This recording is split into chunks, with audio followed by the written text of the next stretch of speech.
Good morning. Hi, I'm Tammy Herman, Director of Programs and Services at the New Jersey Council on the Arts.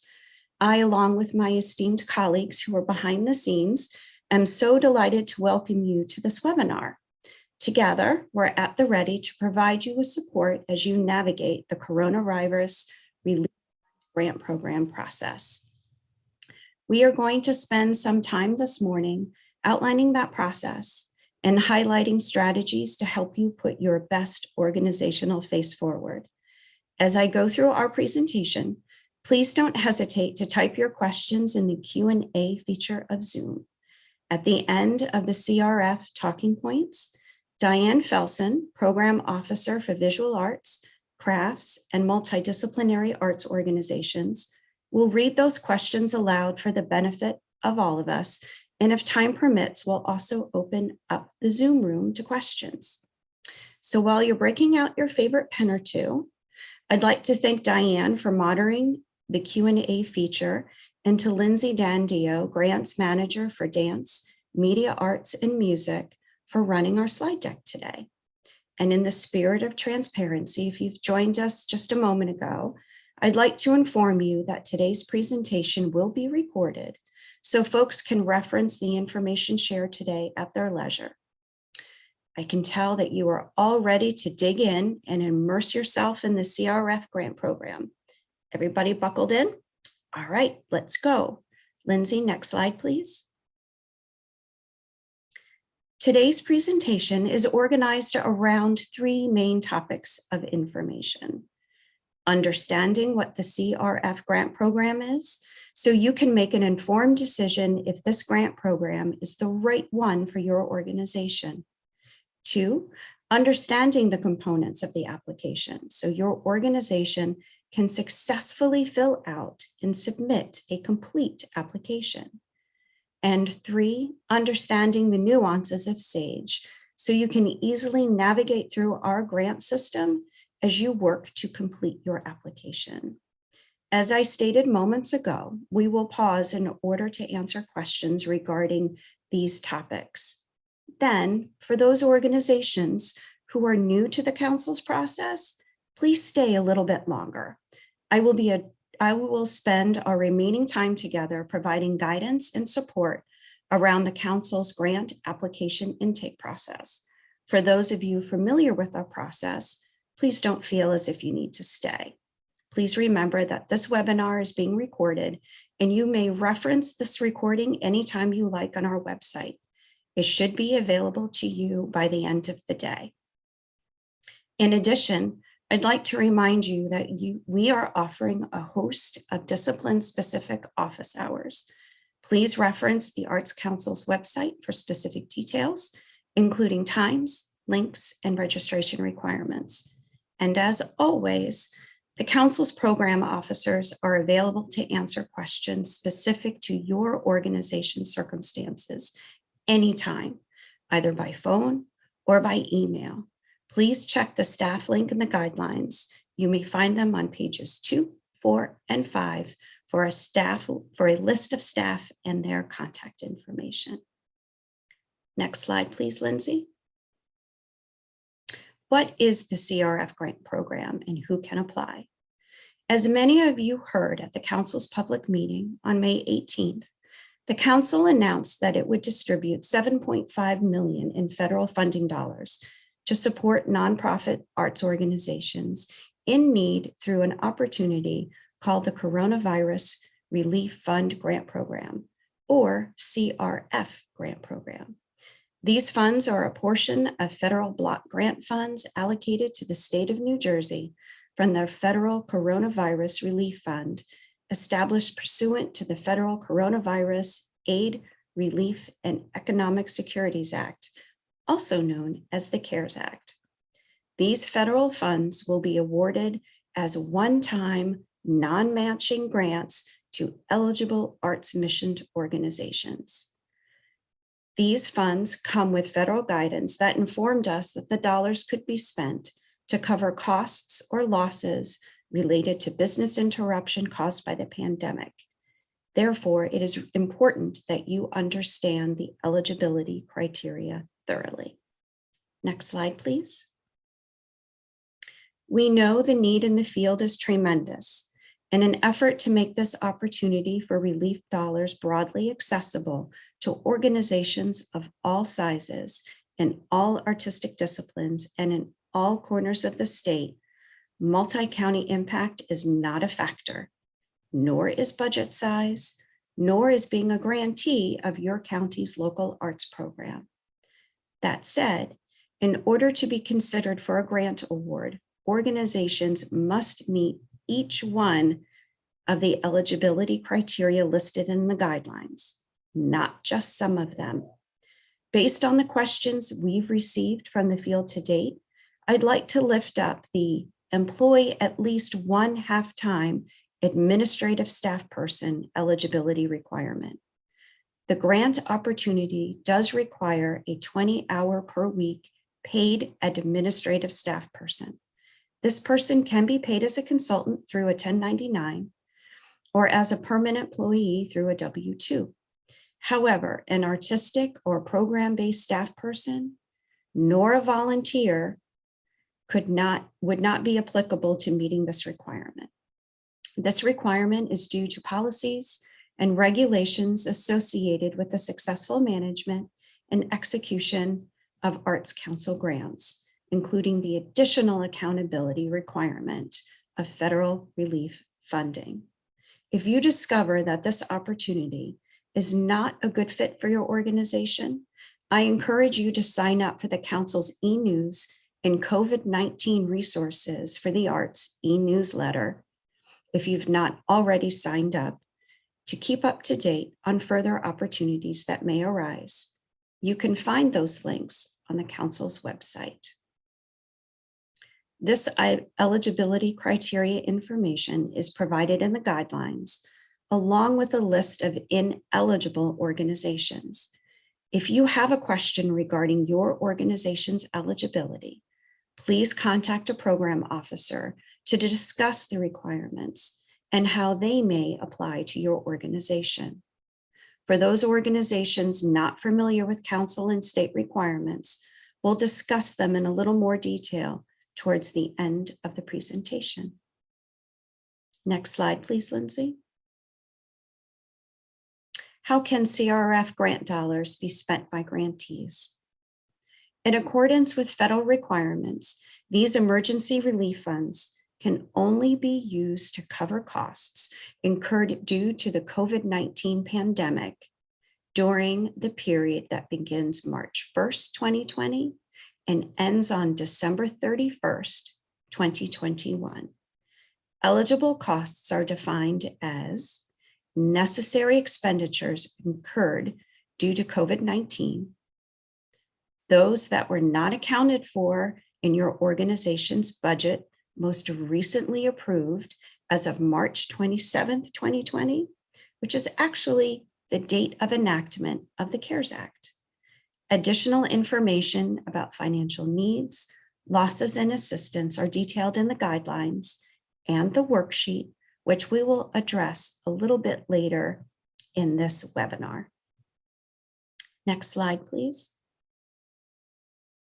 The grant period for the expenditures of CRF fund awards are for the period of August 1st, 2021 and December 31st, 2021. But most pertinent to today is the submission of applications, whose deadline is slated for Wednesday, June 23rd at 4 o'clock in the afternoon.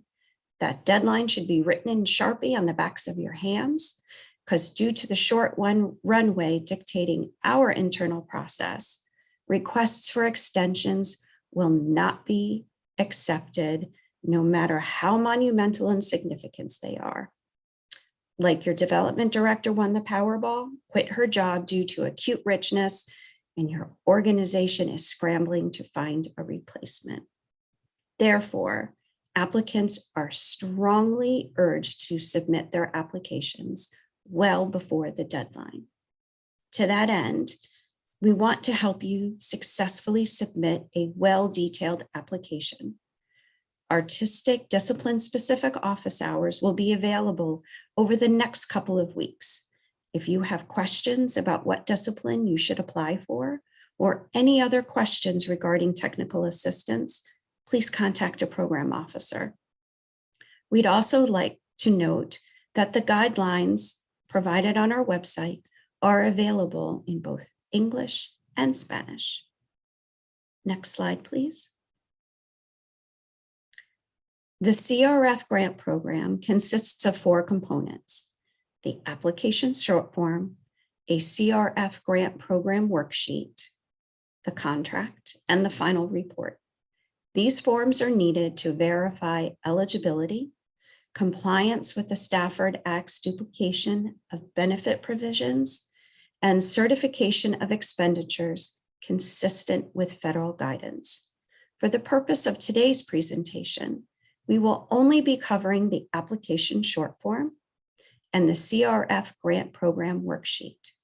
Please note that successful grantees will receive support and guidance from their program officers in support of filling out the contract and the final report. Next slide, please, Lindsay. To access the application form, an organization must be registered in the state of New Jersey's grant management system called SAGE, the System for Administrating Grants Electronically. This system requires authorization for access. If you do not have a username and password, please click the new user link found in our guidelines to request access to the site. Once you are registered in SAGE, you must contact the Council SAGE manager, Patricia Hamilton Ross, and request access to the application. Please keep in mind that access is not automatic. It may take up to 2 hours to obtain it. Once you receive access, you will need to log into SAGE and go to the View Available Opportunities section. Click View Opportunities, and under the NJSCA section, the NJSCA 2021 application short form is listed. Click on the Apply Now button to create a new application. Once you have accessed the application, upon opening it, you will see a prompt asking if you want to copy your data forward. Please select Do Not Copy Data Forward and click the agreement at the bottom of that form.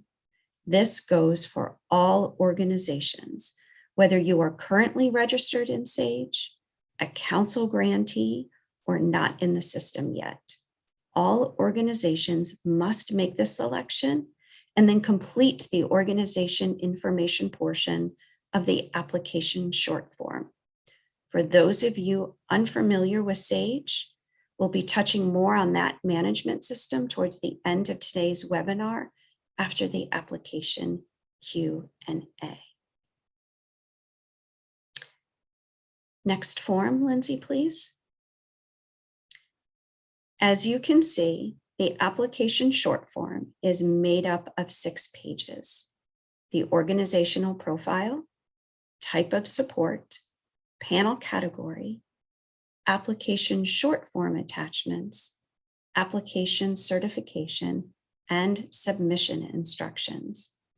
These pages will populate as you open and move through the preceding page. For example, you will not see the type of support page until you've opened the organizational profile information review page. Likewise, the panel category page will not appear until you've opened the type of support page. As you navigate through each page, it is crucial that you click the Save button at the top right-hand side of the forms before you exit the page and go to the next form. If you don't do that, you will lose any information that you've typed in the fields. Next form, please, Lindsay. You should be looking at the organizational profile page. This page requests the essential information about the organization. Please note that even if you are a current council grantee, as I stated before, you'll need to enter this information fully and completely. Unlike other applications in the council system, this information is not carried forward. Next slide, please. The drop-down menu of forms shows you how to navigate easily through the different forms, either through this forms menu and selecting the form you wish to access, or by clicking the Save and Next button and advancing to the next form in the menu. Next slide, please. The second page is the type of support funding being requested.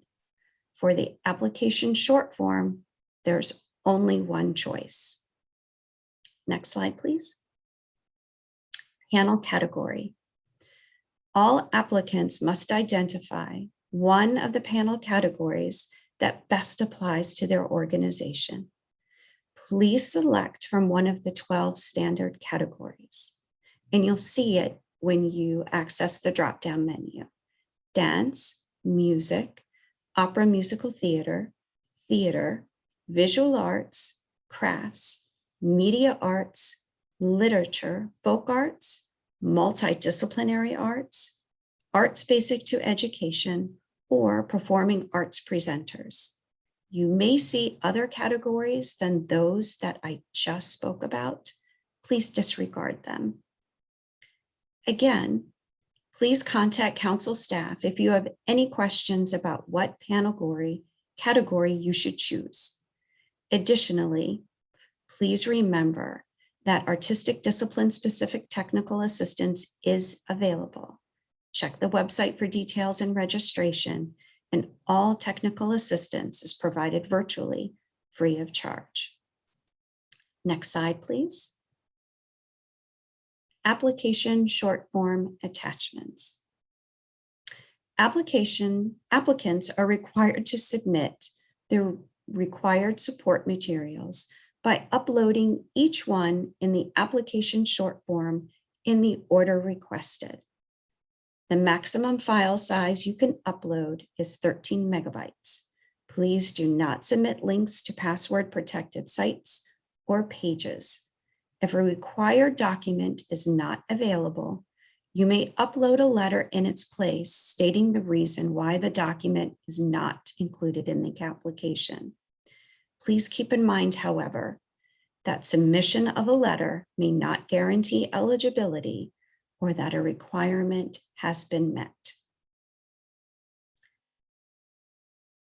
The 8 documents that you need to list in order are detailed in the guidelines, but for purposes for today's webinar, they are in order: the CRF Grant Program Worksheet, Charities Registration Letter, Division of Revenue Annual Certificate, a fiscal year 20 board approved organizational budget showing both income and expenses, the organization's fiscal year 20 audit or 990 financial review, the fiscal year 21 board approved organizational budget, also detailing income and expenses, an itemized list of eligible expenses already occurred with copies of proofs of purchase, and an itemized list of anticipated expenses with copies of vendor quotes if applicable.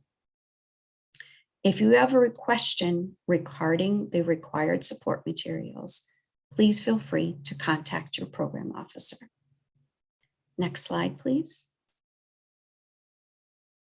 The last 2 pages that make up the CRF application form are the application certification, which asks you to verify that the information contained within the application, both in the fields and in the uploaded documents, is true and correct, and is electronically signed by the organization's authorized official and board member.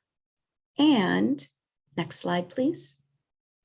The submission instruction page.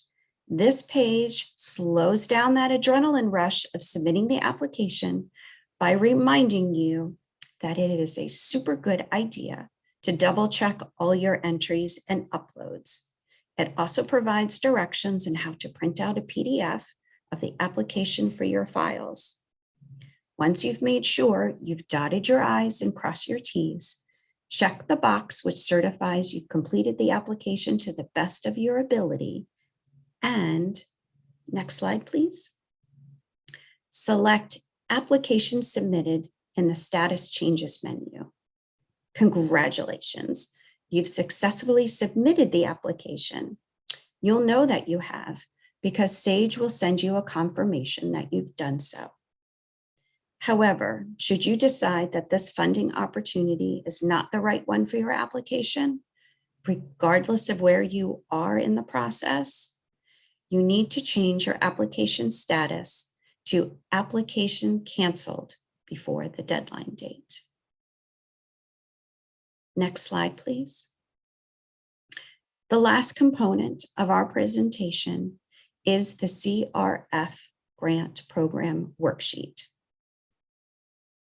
This worksheet will permit you to detail your organization's total, actual, and projected revenue loss accrued during the time period between March 1st, 2020 to December 31st, 2021. Your organization's total, actual, and projected unanticipated expenses accrued during that same time period. Any assistance your organization received through other COVID-19 recovery funds, and enables you to calculate the total amount your organization has not yet recovered based on your total projected losses and unanticipated expenses, less any and all assistance received to date. We're going to specifically look at points 3, 4, and 5 in this presentation. We'll discuss them in broader terms. So if you have questions specific to your organization's budget as it pertains to the worksheet, please contact a program officer to discuss that in greater detail. Next slide, please. Eligible revenue losses. To calculate revenue loss, applicants must detail the organization's total actual and projected revenue loss due to pandemic-related business interruptions, again, between March 1st, 2020 and December 31st, 2021. We've broken them out for you in both actual and projected in an effort to help you track those losses a little bit easier. Losses are deemed eligible if they adhere to the following parameters. 1, losses were a result of closures due to New Jersey's declared state of emergency. Losses must be based on board-approved expenses and plans as of March 27th, 2020, which, if you remember, is the CARES Act enactment date. And 3, losses were not previously covered through any other funding sources related to COVID-19. Eligible expenses. To calculate need, applicants must detail necessary expenditures, again, both actual and projected, incurred during the period between March 1st, 2020 and December 31st, 2021. Expenditures are deemed eligible if they adhere to all of the following requirements. Expenditures must be used for actions taken to respond to the public health emergency. 2, costs were not accounted for in the organization's board-approved budget as of March 27th, 2020, and costs are not previously or will be covered through any funding source related to COVID-19. For a cost to be considered incurred, performance or delivery must occur during the covered time period. But keep in mind that payment of funds need not be made during that time. For example, if you've engaged the services of a plumber to install a dozen touchless sinks, based on your contract with said plumber, payment will not be rendered until 30 days after the job has been completed. But if that job is completed by December 31st, payment may occur in January, and that cost is considered eligible. Please also note that any performance or good delivered in the covered time period need not be used during that period. For example, your organization needs, based on the subscription ticket holders for your 21-22 season, 50 cases of hand sanitizer. It is not expected that your ticket buyers will consume all 50 cases of hand sanitizer by December 31st, but those costs are considered eligible. Next slide, please. If your organization received any assistance through any other COVID-19 recovery funds, you must detail it in the worksheets chart. Examples include, but are not limited to, recovery grants, loans received from the National Endowment for the Arts, Mid-Atlantic Arts Foundation, the New Jersey Council for the Humanities, other Arts Council CARES funds, other state, county, or local municipality sources, other foundations and corporations, the New Jersey Economic Development Authority, the SBA Paycheck Protection Program, the SBA Economic Injury Disaster Loan, just to name a few. Next, please. And finally, in question number 8, you will total your organization's revenue loss, both actual and anticipated, and expenses, both actual and anticipated, and then back out all the assistance you detailed in the previous chart in order to calculate your organization's unmet need. This figure represents the costs eligible for payment under the CARES Act that I spoke of earlier. And they are, just as a refresher, necessary expenditures occurred due to COVID-19, were not accounted for as of March 27th, 2020, were incurred during the period of March 1st, 2020 and December 31st, 2021, and were not covered through any assistance received via any other sources per the Stafford Act. Please enter that CRF Grant Program figure request in the request amount field found in the application short form attached page in Sage. Next slide, please. Before we end this portion of the webinar, I want to lift up some important tips as you navigate through Sage. Please do not use Chrome. Internet Explorer works best, but you can also use other applications like Firefox, Opera, and Safari. We recommend that you prepare your application responses in Word or Notepad first, and then copy and paste into Sage. While Sage is a great system and very functional, please don't get hung up on using specific types of formatting. Tabs, bold, italics, bullet points, all of those things may not translate into Sage, and that could mess up the overall format of your application, making it difficult for program officers to quickly and accurately locate the information that they need to. If you see a red asterisk next to any field, that means that field is required. Please fill it out. If you don't, and you click Sage to move on to that next page, you will see a red stop sign in the Forms menu. That is an indication that that form is not complete. Please Do not wait until the last minute to register in Sage or to start your application process.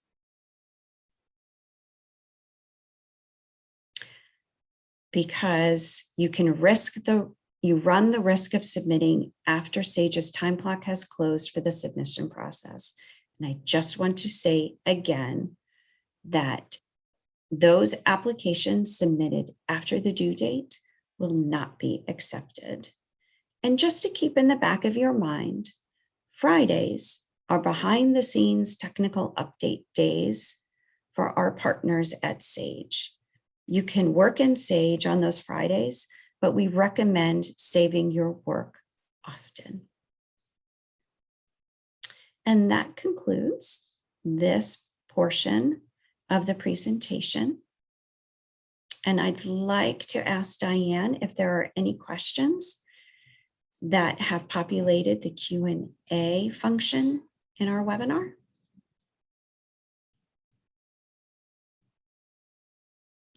Yes, we have a number of questions, and I am going to start by asking a question from an anonymous attendee. Okay. It's about organizations who have applied for the SVOG grant opportunity, which is pending at this time. Are they still eligible to apply for this opportunity? Yes, we know that the SVOG opportunity is there.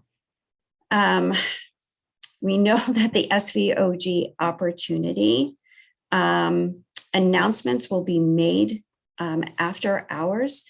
So if you have applied, please indicate that you've applied and that those potential funds are pending.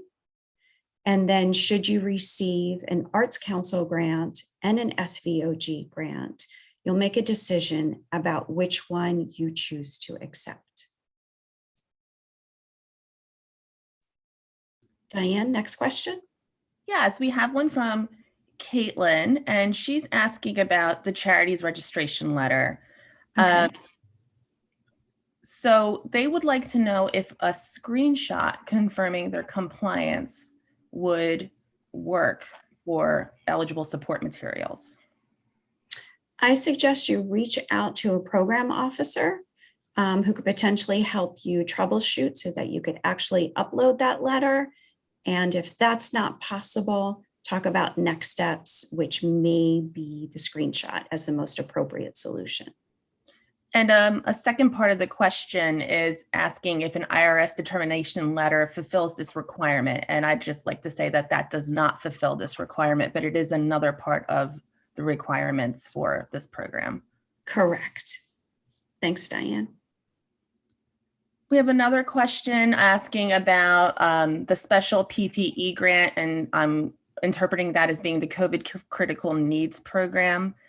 And they're saying, can they include those expenses in this grant request or just expenses that were not covered by the COVID Critical Needs Grant? You're going to be listing both so that we can see what those total expenses were calculated as based on the COVID-19 pandemic, but you are going to be backing out the assistance you received through the COVID Critical Needs Program, leaving those remaining expenses that were not covered.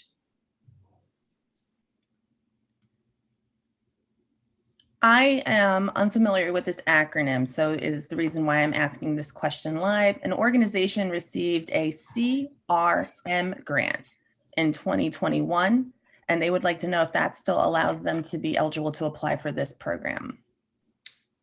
I'm with you, Diane. I don't know what a CRM grant is. So I'm going to suggest this individual reach out to the appropriate program officer. I'm writing that down so I can do a little bit of research on that so that we can have an answer for you. Okay.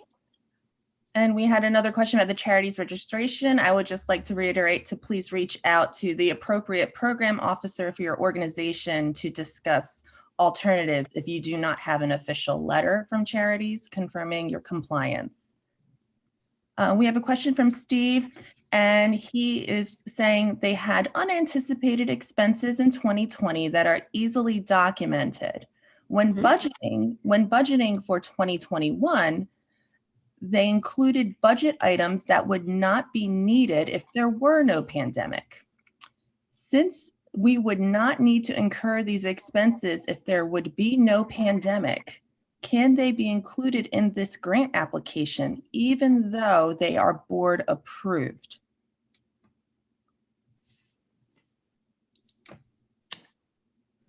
I've already in my mind wanting to ask a couple of follow-up questions to that question.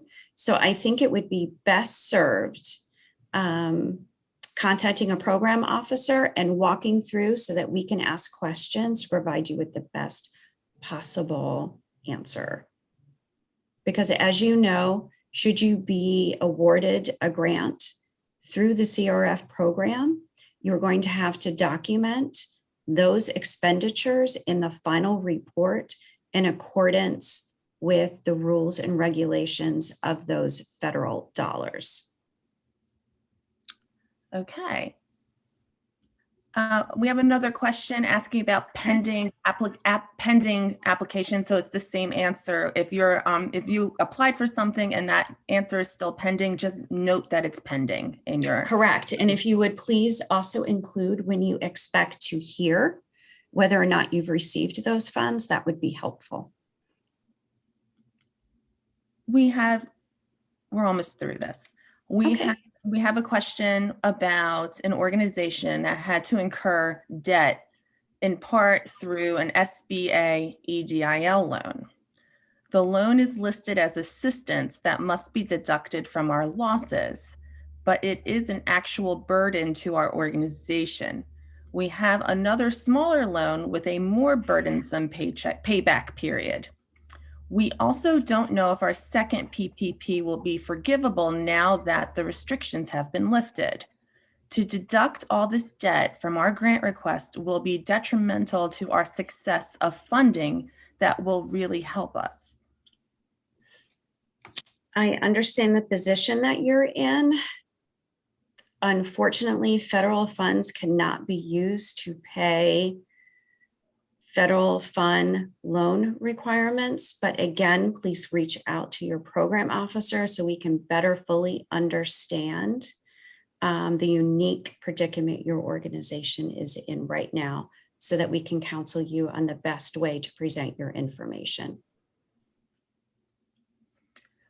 We also have a question about an organization that anticipates funds from some grantors and they didn't receive them. And would that be eligible? Is that considered a loss?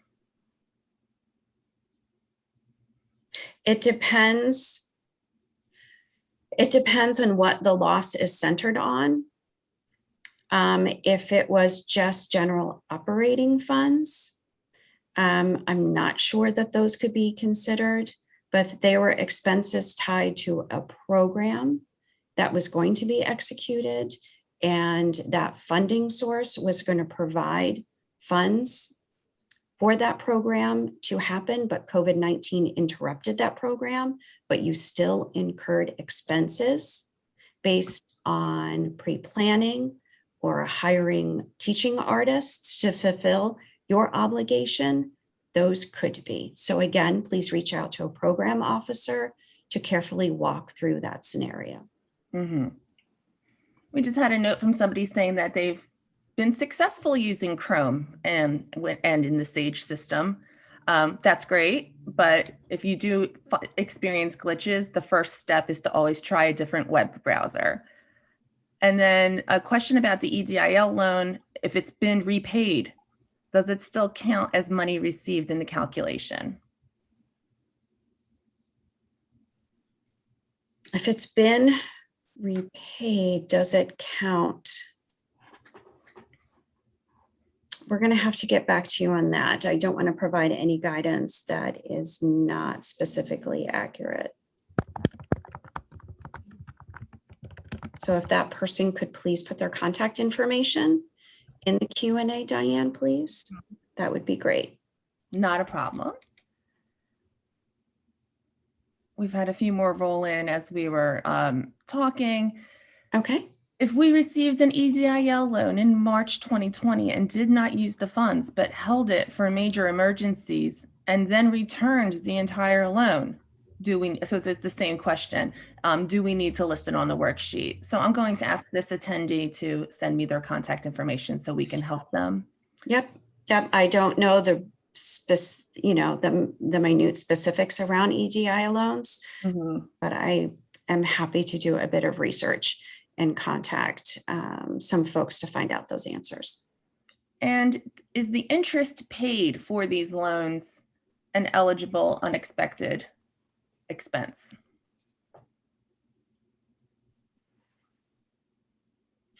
My first response would be no, because federal funds cannot be used to pay federal loans, including interest. But again, we'll do our due diligence and specifically find out that answer for you.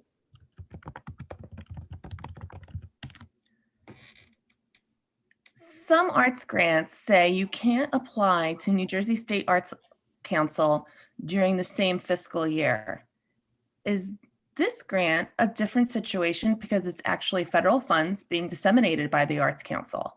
And we'd be applying for this grant in June 2021, the end of fiscal year 21, and those other grants, such as Monmouth Arts, could be applications taking place in FY22. Yes, you may apply, regardless of whether or not you hold a grant, a GOS or GPS grant with the Arts Council or through your local arts county. We have some questions about finding the opportunity in SAGE, and they were just asking again how to find the opportunity. If you do not see the opportunity in the available opportunities section of SAGE, you are encouraged to reach out to Patricia Hamilton Ross. I've included her contact information in the chat section of the webinar. You can also find her contact information on the staff list on the Arts Council's website. The same goes to the person who asked what to do if you accidentally did copy data forward in your organizational profile form. If you need that to be corrected, please reach out to Pat Hamilton Ross. Yeah, please note that reaching out to Pat in order to gain access to the application short form is a necessary step for this grant program. Somebody is making a comment that the fee to acquire a charities registration letter is about $200 to receive. I don't work in that agency, so I don't have any further follow-up for that statement. And for pending SVOG decisions, how should they choose the dollar amount that they put in the worksheet? It should be based on the calculations from the application that they submitted for SVOG.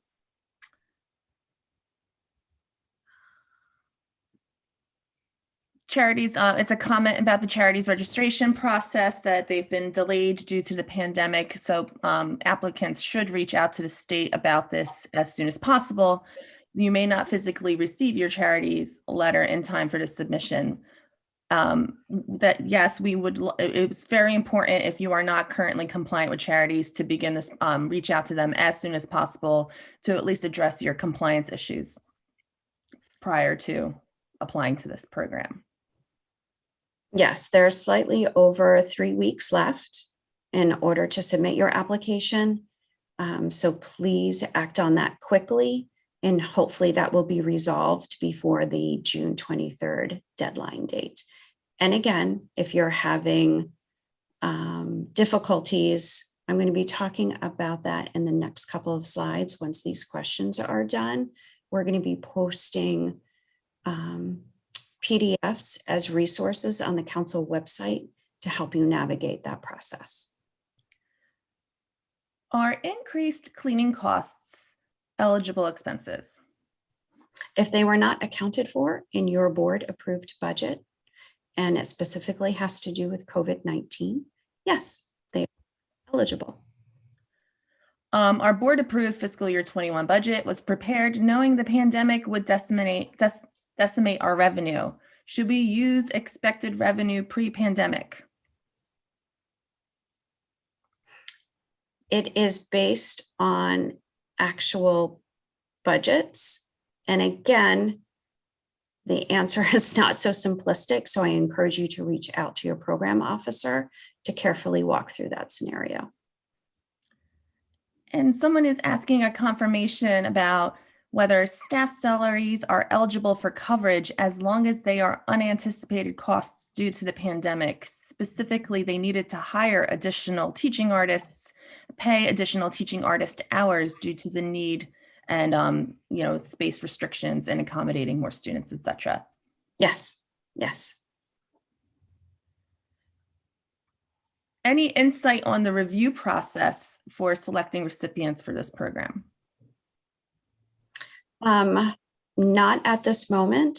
The awards are going to be based on the number of applications received, as well as the demonstrated need for these organizations.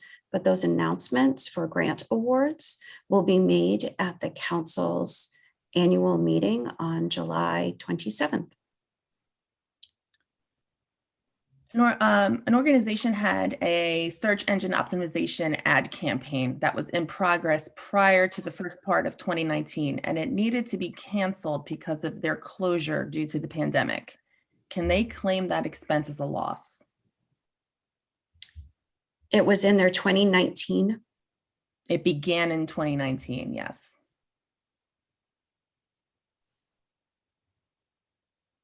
Again, reach out to your program officers. I would want to understand a few more parameters about the program. So that would be best served by asking a program officer. Organization extended their taxes. It says our 2020 tax due date was extended. Does it have to be a 2020 tax report? They're referring to the audit 990 requirement. Can you ask that question again, Diane? Their deadline was extended for their 2020 financial review. And Okay. they're asking if a 2020 report must be uploaded. As part of the eligibility requirements, that is one of the required support documents. Again, inform your program officer as to why you won't have it in time by June 23rd.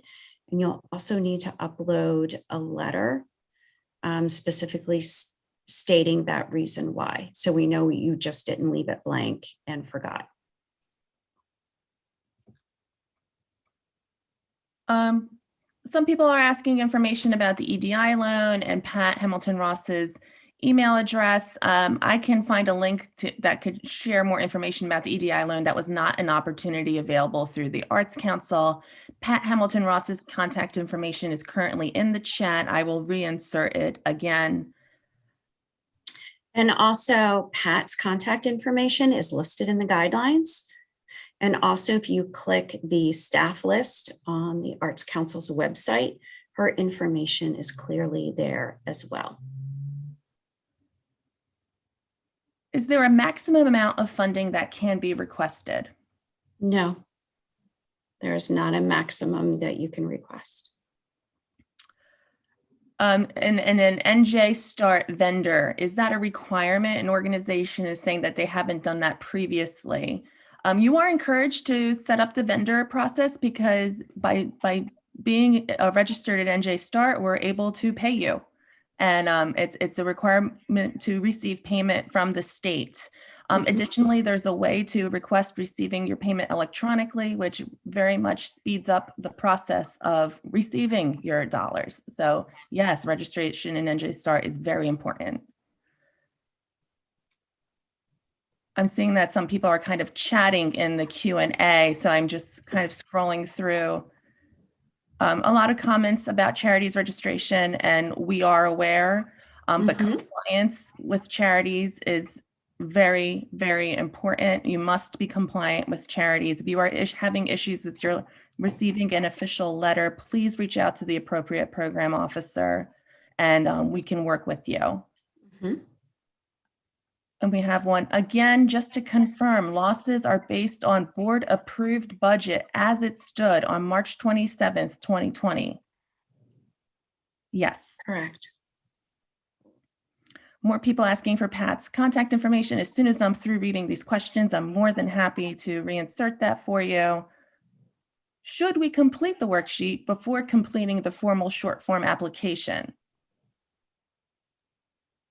Yeah, they are not mutually exclusive. You can complete the worksheet in Word on your computer and work on the application short form. And then when you're ready, upload that worksheet into the appropriate page within the application short form.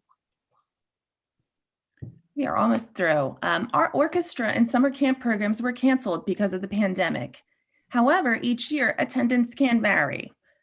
Any information as to how to calculate the loss with the yearly fluctuation in attendees and staff if it was canceled before the registration process began for 2020? If in your board approved budget for that year, you included in your income projections your best estimate, fluctuations are not of what you anticipated earning, as long as it's in your budget, you can include those losses of revenue in your calculations. And then we have a question about salary for staff member or members to handle the additional cleaning costs needed, or a contractor to do those cleaning costs. I guess it depends on whether if it's a salaried staff member, it's whether that person was already a salaried staff member prior to the pandemic. Am I right? I believe so, yes, but again, these really specific questions to each organization, I feel are best served by having an in-depth conversation with a program officer.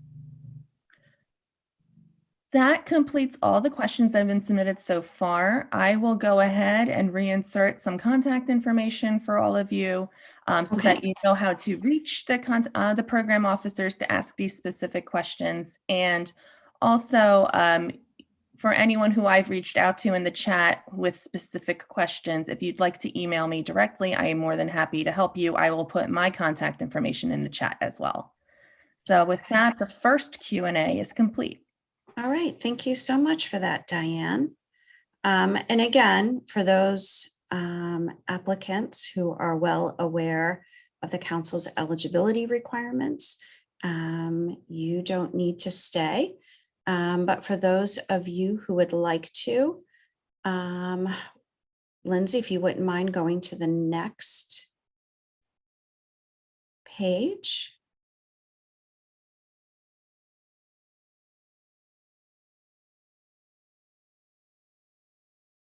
You should be, oops, sorry, I toggled too quickly.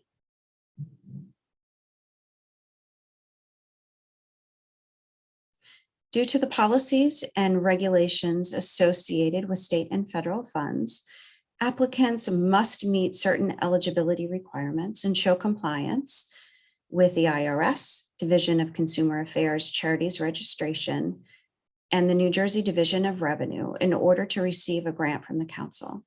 In addition, as we talked about through the Q&A, applicants must be registered in NJ Start, the state's online procurement system, in order to receive payment from the Arts Council.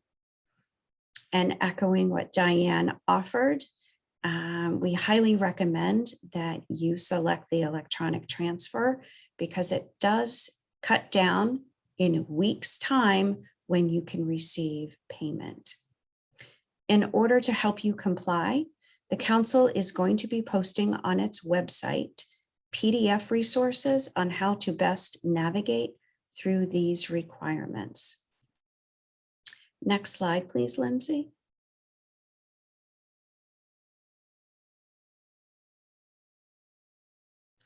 Applicants must be registered as a charitable organization with the Division of Consumer Affairs, Office of Consumer Affairs, and compliant with all renewal requirements of the CRI Act.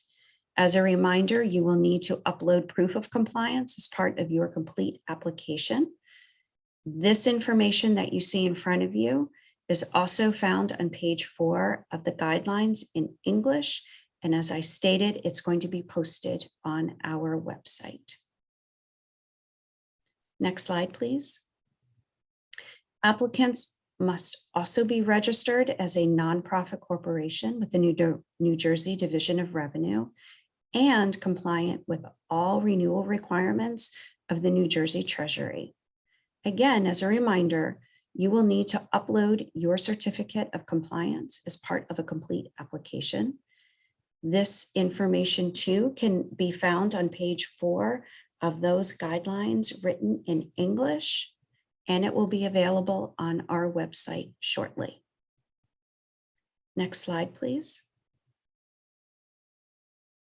As both Diane and I spoke about in the Q&A session, applicants must be registered as a vendor with the Department of Treasury's NJ Start. The link to the quick reference guide to help you register easily and quickly is provided in page 4 of our guidelines and will also be posted on our website by the end of today. Next slide, please. If you are not already registered in Sage, the new user link can be found on page 1 of the guidelines written in English.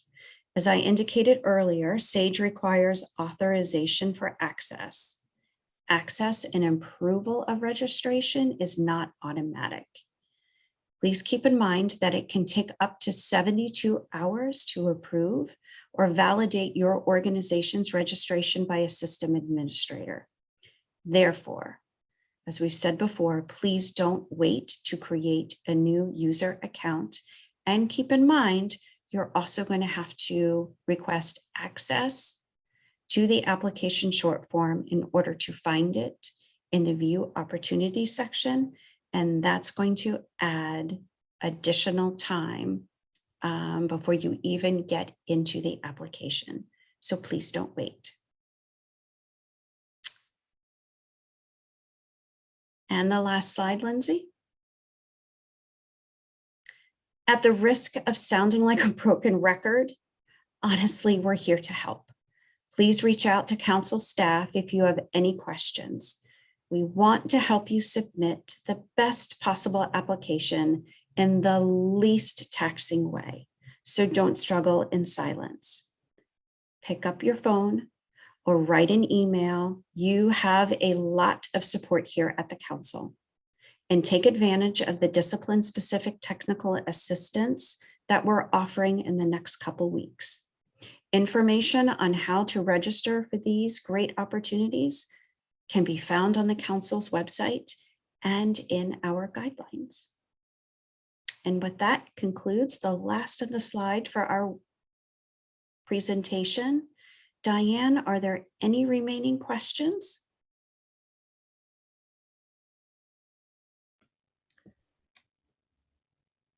I am reviewing very quickly. It doesn't look like any additional questions came in except for one.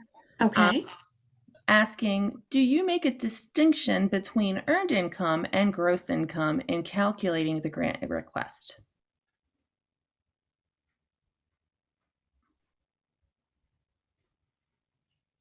I'm going to say yes. And again, reach out to your program officer to help you navigate so that you can list out those expenses the way that it's requested in the worksheet.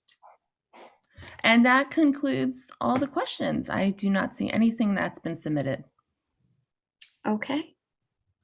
Well, thank you so much for joining us this morning. I really appreciate the time and listening to our presentation. Again, please don't hesitate to reach out to any program officers to help you in your CRF grant program application. Thank you. Enjoy the rest of your day, and we'll be in touch soon. Take care.